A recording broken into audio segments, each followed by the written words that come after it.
Milford man under arrest after barricading himself inside his home for most of Saturday.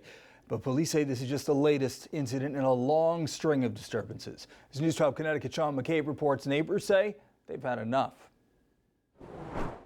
Neighbors here on Home Acres Avenue say it was a scary scene Saturday after an early morning noise complaint morphed into a 12-hour police standoff. Saturday was a very long day. Neighbor Karen Schumann says police first arrived while John Katrick was blasting a talk radio show in his front yard a little after 4:30 a.m. He's got a speaker on his front porch that he was literally just blasting into the road. They came back a little after 8 when neighbors called again to say Katrick had set a tire fire in his front yard. They started blocking off the road, which was a little different than previous times because they are here very frequently. We've actually been out there 19 times so far this year. Officer Marilisa Anania says as police arrived, the suspect did his best to escalate the situation. Threatened the officers, saying that they would end up like the fire. He said if we contacted the fire department, they would also end up that way. Schumann says it's not the first time Katrick has used threats of violence. The scariest part is when he is threatening all of the neighbors to send missiles and shoot all the police, and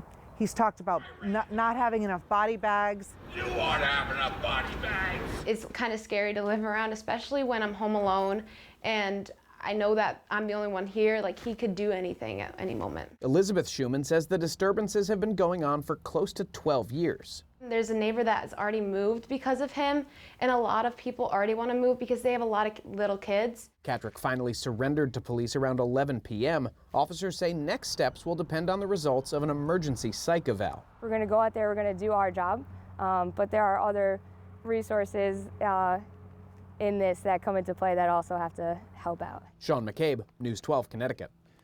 Milford police say the investigation's ongoing and they do plan to pursue criminal charges.